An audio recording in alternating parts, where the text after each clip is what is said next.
Hi champions, hi officers, ಹೆಂಗದಿರಪ್ಪ? ಏನು sir, ಭಾಳ ದಿವಸ ಆಯ್ತು ಬೆಟ್ಟ ಹಾಕನೇನ್ರಿ, ಬೆಟ್ಟ ಆಗಲೇ ಇಲ್ಲ, ವಿಡಿಯೋ ಮಾಡಲಿಲ್ಲ. ಟೆಕ್ನಿಕಲಿ ಏನೋ ರೀಸನ್ಸ್ ಅದಾವಪ್ಪಿ. ನಿಮಗೆ ಸೌಂಡ್ ವಿಡಿಯೋ ಇದ್ರ ಕ್ಲಾರಿಟಿ ಅಂತ ಏನೋ ಸರ್ಕಸ್ ಮಾಡತ್ತೀವಿ.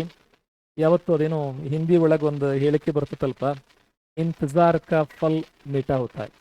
ಎಷ್ಟು ಕಾಯ್ತಿರಿ ಅಷ್ಟು ಏನೋ ಒಂದು ದೊಡ್ಡದು ಬರ್ತೈತಿ. ದಯವಿಟ್ಟು ವೇಟ್ ಮಾಡ್ರಿ.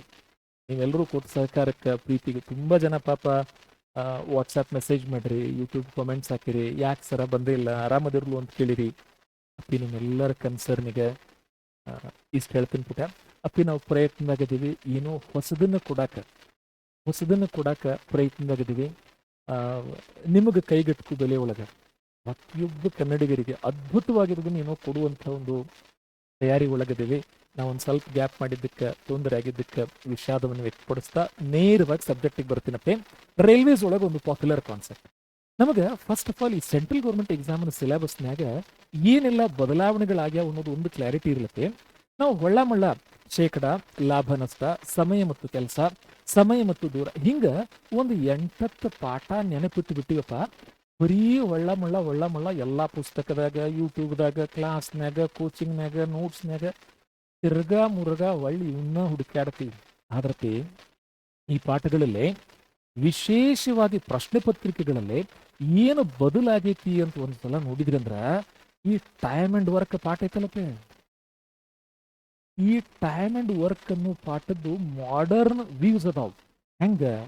ಉದಾಹರಣೆಗೆ ಪೈಪ್ಸ್ ಅಂಡ್ ಸಿಸ್ಟರ್ನ್, ನಲ್ಲಿ ಮತ್ತು ತೊಟ್ಟಿ, ಹೌದಾ?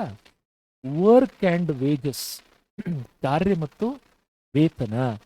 ಅದೇ ರೀತಿ ಹೆಂಗ ಮೆನ್, ಡೇಸ್ ಮತ್ತು ವರ್ಕ್, ವ್ಯಕ್ತಿಗಳು ಅಥವಾ ಕಾರ್ಮಿಕರು, ದಿನಗಳು ಮತ್ತು ಕೆಲಸ. ಹಿಂಗ ಈ ಅಧ್ಯಾಯ ಈ ಹೊಸ 3 ಆಯಾಮಗಳನ್ನು ಪಡ್ಕೊಂಡತಿ. ಇವತ್ತೇನಾರ ಸಮಯ ಮತ್ತು ಕೆಲಸದ ಮೇಲೆ ಪ್ರಶ್ನೆ ಬಂದ್ರ ಟೈಪಿಂಗ್ ಬಗ್ಗೆ ಕ್ವಶನ್ಸ್ ಬರ್ತಾವ. ಇಲ್ಲ, ಉದಾಹರಣೆಗೆ 3 ಮಂಗಗಳು 3 ಗಂಟೆ ಒಳಗ 3 ದೋಣಿ ಒಳಗಿನ ನೀರು ಖಾಲಿ ಮಾಡ್ತಾವಂದ್ರ 6 ಮಂಗಗಳು 6 ಗಂಟೆ ಒಳಗ ಎಷ್ಟು ದೋಣಿ ಒಳಗಿನ ನೀರು ಖಾಲಿ ಮಾಡ್ತಾವ? ಇದು ಮೆನ್, ಡೇಸ್ ಅಂಡ್ ವರ್ಕ್ ಅನ್ನೋ ಕಾನ್ಸೆಪ್ಟಿಗೆ ಸಂಬಂಧಪಟ್ಟಂತ ಪ್ರಶ್ನೆ ಪೇನ್. ಈ ಮಾಡರ್ನ್ ಚೇಂಜಸ್ ಏನಾಗೈತಲ್ಲ, ಈ ಚೇಂಜಸ್ ಸಪರೇಟ್ ಪಾಠಗಳಾಗೆ ಪುಸ್ತಕದಾಗ ಬಂದಿಲ್ಲ, ಕೋಚಿಂಗ್ನಾಗ ಹೇಳಿಲ್ಲ, ಯೂಟ್ಯೂಬ್ನಾಗ ಕಾಣುತ್ತಿಲ್ಲ. ನಾವೆಲ್ಲರೂ ಕನ್ಫ್ಯೂಷನ್ ಆಗತ್ತೇವೆ. ಎಕ್ಸಾಮಿಗೆ ಹೋಗಿ ಒಳ್ಳೆ ಬರ್ಬೇಕಾರೆ ಎಕ್ಸಾಮ್ ಹೆಂಗಾತೋ ಏನು ಒಂದು ಲೆಕ್ಕದಾಗ ಆಗೈತೆ ಬಿಡ್ರಿ. ಹಂಗ ಬೇಡಪ್ಪೆ.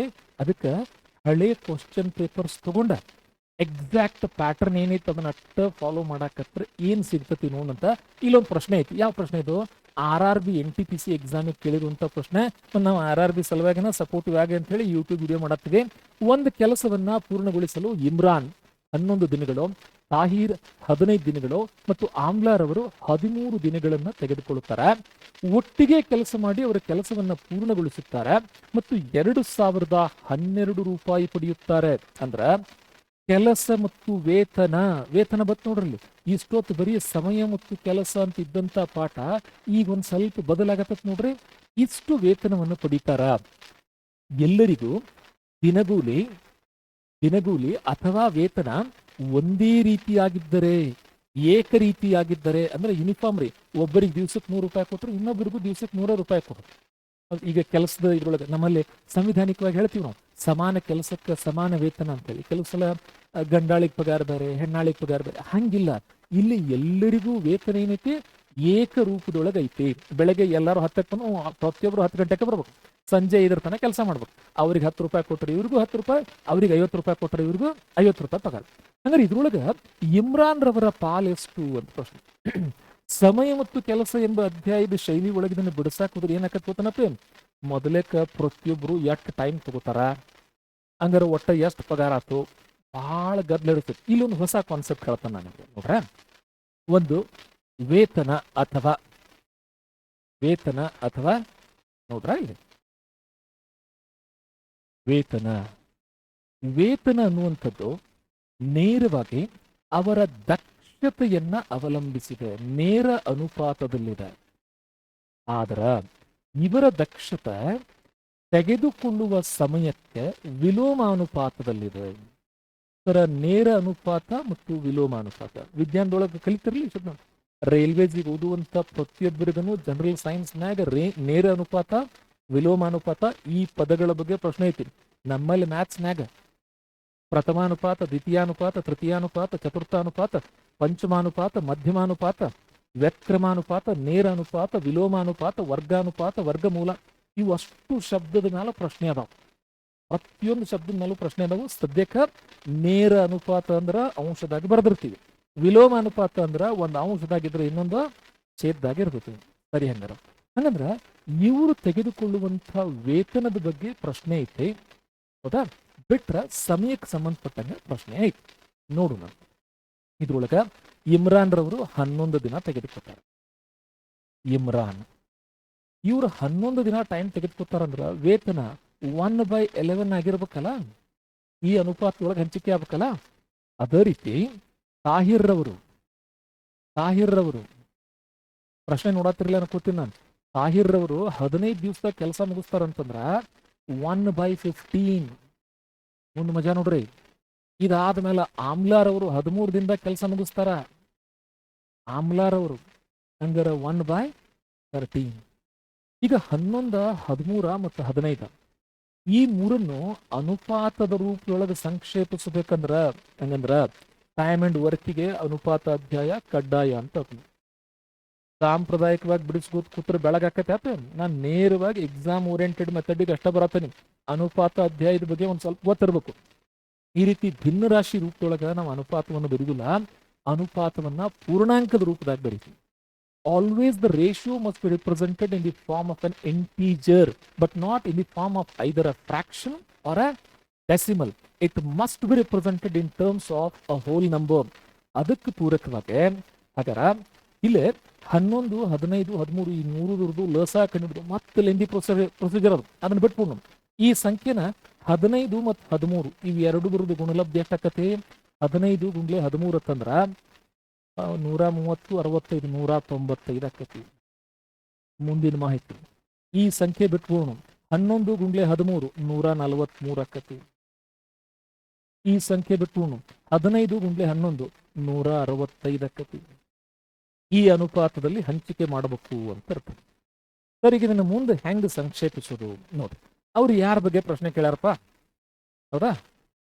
ಶೇರ್ ಆಫ್ ಇಮ್ರಾನ್, ಇಮ್ರಾನ್ ರವರ ಪಾಲ್ ಎಷ್ಟು ಅಂತ ಪ್ರಶ್ನೆ ಕೇಳ್ಯಾರ.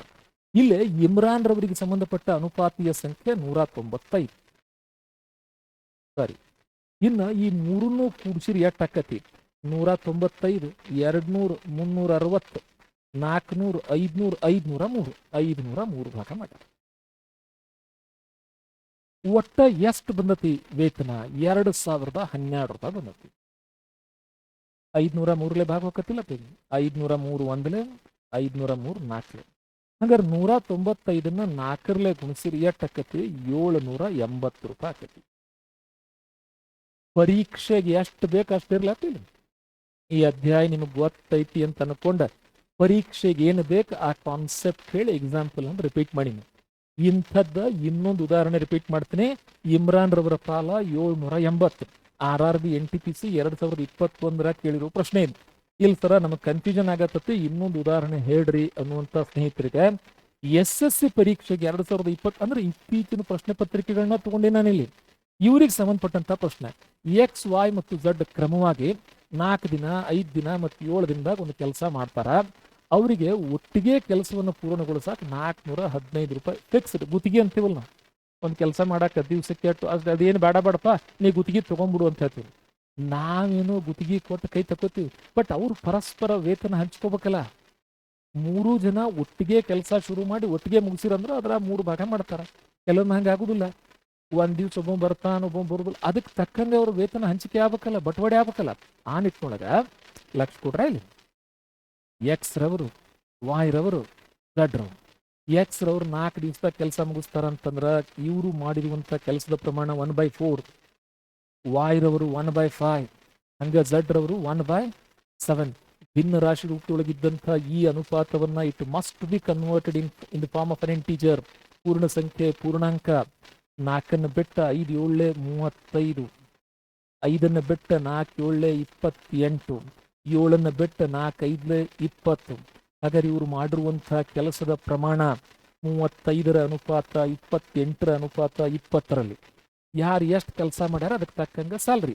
ಹಂಗಂದ್ರೆ ಎಕ್ಸ್ ರವರು 35ನ್ನ ಪ್ರತಿನಿಧಿಸ್ತಾರಂದ್ರ ಎಕ್ಸ್ ರವರಿಗೆ ಸೇರ್ಬೇಕಾದ ಸಂಬಳ 35 ಡಿವೈಡೆಡ್ ಬೈ ಇದನ್ನ ಅಟ್ಟು ಕೂಡ್ಸಿರಿ ಎಷ್ಟು ಆಕತಿ 20, 48, 53, 83 ಆಕತಿ. ಆದ್ರ ಇವ್ರಿಗೆ 3 ಜನರಿಗೆ ಕೂಡಿಸಿ ಒಟ್ಟ ಎಷ್ಟು ಪಗಾರ ಬಂದತಿ 415 ರೂಪಾಯಿ ಪಗಾರ ಬಂದತಿ. 83 ಒಂದ್ಲೆ 83 ಐದ್ಲೆ 415 ಚೆಕ್ ಮಾಡ್ರಿ ನೋಡ್ಬೇಕು. ಮಧ್ಯೆ ಗೊತ್ತಿಲ್ಲ ತಕ್ಷಣ ಕ್ಯಾಲ್ಕುಲೇಟ್ ಮಾಡು ಸ್ಕಿಲ್ ಗೊತ್ತಿರ್ಬೇಕತಿ. ಹಂಗಾರ 35ನ್ನ 5ರಲ್ಲೇ ಗುಣಿಸಿರ ಎಷ್ಟು ಆಕತಿ 3 5 15 5 5 25 175 ರೂಪಾಯಿ ಆಕತಿ. ಯಾವುದು ಎಕ್ಸ್ ರವರಿಗೆ ಸೇರಬೇಕಾಗಿರುವಂತಹ ವೇತನದ ವಿವರ. ಇದ್ರೊಳಗೆ ಚಾಯ್ಸ್ಗಳ ತಪ್ಪು ಬಂದವತ್ತೆ, ಚಾಯ್ಸ್ಗಳನ್ನು ತೆಗೆದುಕೋಬೇಕು. ಎಕ್ಸ್ ರವರಿಗೆ ಸೇರಬೇಕಾಗಿರೋದು 175 ರೂಪಾಯಿ. ಇದು ರುಪೀಸ್ ಸಿಂಬಾಲ ಕರೆಕ್ಟ್ ಆಗಿ ಕನ್ವರ್ಟ್ ಆಗಿಲ್ಲಪ್ಪಿ, ಅದು 175 ರುಪೀಸ್. 175 ರುಪೀಸ್ ಅನ್ನೋದು ಸರಿಯಾದ ಉತ್ತರ. ಈಗ ಈ ಕಾನ್ಸೆಪ್ಟ್ ಕ್ಲಿಯರ್ ಆಗೈತೆ. ಕಾನ್ಸೆಪ್ಟ್ ಏನೈತಿ ಇನ್ನೊಮ್ಮೆ ರಿಪೀಟ್ ಮಾಡ್ತೀನಿ ನೋಡ್ರಿ ನಾನು. ಒಟ್ಟ ಸಮಯ ಮತ್ತು ಕೆಲಸ ಎಂಬ ಅಧ್ಯಾಯ, ಸಮಯ ಮತ್ತು ಕೆಲಸ ಎಂಬ ಅಧ್ಯಾಯ ಹೊಸ ಆಯಾಮಗಳನ್ನು ಪಡೆದುಕೊಂಡತೆ. ಅದಕ್ಕೆ ತಕ್ಕಂಗ ಕಾರ್ಯ ಮತ್ತು ವೇತನ ಅಂದ್ರ ವರ್ಕ್ ಅಂಡ್ ವೇಜಸ್ ಅನ್ನು ಸ್ವರೂಪ ಪಡ್ಕೊಂಡತಿ. ಹೌದಾ? ಹಂಗ ನಲ್ಲಿ ಮತ್ತು ತೊಟ್ಟಿ ಪೈಪ್ಸ್ ಅಂಡ್ ಸಿಸ್ಟರ್ನ್ ಅನ್ನೋ ಸ್ವರೂಪವನ್ನ ಪಡ್ಕೊಂಡತಾತ. ಅದನ್ನು ಹೊರತುಪಡಿಸಿದ್ರ ದಿನ, ಜನ, ಹೌದಾ, ಮೆನ್, ಡೇಸ್ ಅಂಡ್ ವರ್ಕ್, ದಿನ, ಜನ ಮತ್ತು ಕಾರ್ಯ ಅಥವಾ ಕೆಲಸ ಹೊಸ ಸ್ವರೂಪವನ್ನು ಪಡ್ಕೊಂಡತೆ. ಈ ಆಯಾಮಗಳ ಬಗ್ಗೆ ನಾವು ರೂಢಿ ಮಾಡ್ಕೋಬೇಕು. ಅದಕ್ಕೆ ತಕ್ಕಂಗ ಇಲ್ಲೇ ಎಷ್ಟು ಜನ ಇಲ್ಲೊಂದು ಕಾನ್ಸೆಪ್ಟ್ ಬರೆದಿದ್ದು ನಾವು ನೋಡಿರ್ಬೇಕು. ಇಲ್ಲಿ ನೋಡ್ರಿ, ಅವರಿಗೆ ಸೇರ್ಬೇಕಾಗಿರುವಂತಹ ಸಂದಾಯವಾಗಬೇಕಾಗಿರುವಂತಹ ವೇತನ ಅಥವಾ ಹಣ ಏನೈತಲ್ಲ, ಆ ವೇತನ ಪ್ರತಿಯೊಬ್ಬ ಕಾರ್ಮಿಕ ಮಾಡುವ ಕೆಲಸದ ದಕ್ಷತೆಗೆ ನೇರ ಅನುಪಾತದಲ್ಲಿರ್ತದ. ದಕ್ಷತೆ ಅವರವರು ತೆಗೆದುಕೊಳ್ಳುವಂತಹ ಸಮಯಕ್ಕೆ, ಕಾಲಕ್ಕೆ ವಿಲೋಮಾನುಪಾತದಲ್ಲಿ ಇರ್ತದೆ ಅಂತ ಅರ್ಥ. ದಿನ ಜಾಸ್ತಿ ತಗೊಂಡ್ರ ದಕ್ಷತೆ ಕಡಿಮೆ ಆಕತಿ, ದಿನ ಕಡಿಮೆ ತಗೊಂಡ್ರ ದಕ್ಷತೆ ಹೆಚ್ಚಾಕತಿ. ಪರಸ್ಪರ ವಿಲೋಮಾನುಪಾತ, ಪರಸ್ಪರ ನೇರ ಅನುಪಾತ. ಇದ್ರ ಬಗ್ಗೆ ಪ್ರಶ್ನೆ ಐತಿ. ಇದನ್ನ ಕೊಟ್ಟಾರ, ಹಿಂಗಾಗಿ ಇದನ್ನ ಬಳಸಿದ್ವಿ, ಇದನ್ನ ಕೊಟ್ರ ಇದನ್ನ ಬಳಸ್ತಿದ್ವಿ, ಇದನ್ನ ಕೊಟ್ಟಿಲ್ಲ ಇದನ್ನ ಬಳಸಿ ಇದಕ್ಕೆ ಕನ್ವರ್ಟ್ ಮಾಡಿ ಇಲ್ಲಿಂದ ಉತ್ತರ ಕಂಡುಹಿಡಿಯುವಂತ ಪ್ರಯತ್ನ ಈ ಪ್ರಶ್ನೆಗಳನ್ನು ಸಾಲ್ವ್ ಮಾಡ್ಬೇಕಾದ್ರೆ ಬರ್ತತಿ. ಬಹಳ ಪಾಪ್ಯುಲರ್ ಕ್ವಶನ್. ಮತ್ತೆ ಈ ಪ್ರಶ್ನೆಯನ್ನ ರೈಲ್ವೇಸ್ ಪರೀಕ್ಷೆಗೆ ಎಕ್ಸ್ಪೆಕ್ಟ್ ಮಾಡತ್ತೀವಿ ನಾವು. ನಂಬರ್ ಬದಲಾಗಿರ್ಬೋದಟ್ಟ, ಇದ್ರೊಳಗಿಂದು ನಂಬರ್ ಬದಲಾಕ್ಕವ, ಆದ್ರ ಪ್ರಶ್ನೆಗಳನ್ನ ಖಂಡಿತ ಎಕ್ಸ್ಪೆಕ್ಟ್ ಮಾಡಾಕತ್ತೀವಿ ನಾವು. ಕ್ಲಿಯರ್ ಸ್ನೇಹಿತರ? ಶ್ರೀ ಸಾಯಿ ಅಕಾಡೆಮಿಯ ಈ ಪ್ರಯತ್ನಕ್ಕೆ ನಿಮ್ಮ ಪ್ರೋತ್ಸಾಹ ಹಿಂಗೆ ಇರಲಿ. ಹೊಸ ವಿಡಿಯೋ ಜೊತೆಗೆ ಮತ್ತೆ ಭೇಟಿ ಆಗ್ತೀವಂತ ಹೇಳಿದ್ವಲ್ಲಪ್ಪಿ. Something big is coming, kindly wait. ಬಹಳಷ್ಟು ನಮ್ಮ ಮೇಲೆ ನಂಬಿಕೆ ಇಟ್ಟ ಪ್ರೀತಿ ವಿಶ್ವಾಸದಿಂದ ಕಾಯಕತ್ತಿರಪ್ಪಿ. ಹೌದು, ಸೌಂಡದ್ದು ಇನ್ನೂ ಪ್ರಾಬ್ಲಮ್ ಸಾಲ್ವ್ ಆಗಿಲ್ಲ, ಗಮನಿಸ್ತೀವಿ ನಾವು. ಅದ ನಿಮ್ಮ ಸೌಂಡು, ವಿಡಿಯೋ ಕ್ವಾಲಿಟಿ, ಕ್ಲಾರಿಟಿ, ಇದು ಎಲ್ಲಾದ್ರ ಜೊತೆಗೆ ಅದೇನೋ ಹೇಳ್ತಾರಲ್ಲ, ಜಬ್ ಟೈಮ್ ಆತಾ ಹೈ ಭಗವಾನ್ ಜಬ್ ದೇತಾ ಹೈ ತೋ ಚಪ್ಪರ್ ಫಾಡ್ ಕೆ ದೇತಾ ಹೈ. ಹಂಗ ಈ ಸಲ ಟೈಮ್ ನಮ್ದು ಬಂದತಪ್ಪಿ, ಕನ್ನಡಿಗರ ಟೈಮನ್ನ ಬಂದತೆ. ಸೆಂಟ್ರಲ್ ಗೌರ್ಮೆಂಟ್ ಎಕ್ಸಾಮ್ನಾಗ ಎಕ್ಸೆಲ್ ಆಗ್ಲಿಕ್ಕೆ ಏನೋ ಒಂದು ವಿಶೇಷ ಬರಾಕತ್ತೈತಿ. ದಯವಿಟ್ಟು ಕಾಯಿರಿ ಅಂತ ಹೇಳ್ತಾ ಮುಂದಿನ ವಿಡಿಯೋದಾಗ ಮತ್ತೆ ಭೇಟಿ ಆಗೋಣ. ವಿಡಿಯೋ ಲೈಕ್ ಆದ್ರ, ಕಾನ್ಸೆಪ್ಟ್ ಇಷ್ಟ ಆದ್ರ ಶೇರ್ ಮಾಡೋದು ಮರಿಬೇಡ್ರಪ್ಪ. ನಮಗೆ ಅದೊಂದು ಹೆಲ್ಪ್ ಮಾಡಿರ್ತಾವೆಲ್ಲರೂ ಅಂತ ಹೇಳಿ ಕೇಳ್ಕೊಳ್ತಾ. ಕಂಟೆಂಟ್ ಇಷ್ಟ ಆಗಿದ್ರೆ ತಪ್ಪದ ಶೇರ್ ಮಾಡ್ರಿ. ನೀವು ಕ್ವಶನ್ಸ್ ಏನದಾವಲ್ಲಪ್ಪಿ ನನಗೆ ಕಳಿಸ್ಕೊಡ್ರಿ. We try to come out with innovative solutions. ಎಕ್ಸಾಮಿಗೆ ಎಷ್ಟು ಬೇಕಲ್ಲ ಅಷ್ಟ ಸೊಲ್ಯೂಷನ್ಸ್ಗಳನ್ನು ತೆಗೆದುಕೊಂಡ್ಬಂದ ಮಾತಾಡಿ ಮುಂದಿನ ವಿಡಿಯೋದಾಗ ಮತ್ತೆ ಸಿಗೋಣ. ಸೇವ್ ದೆನ್.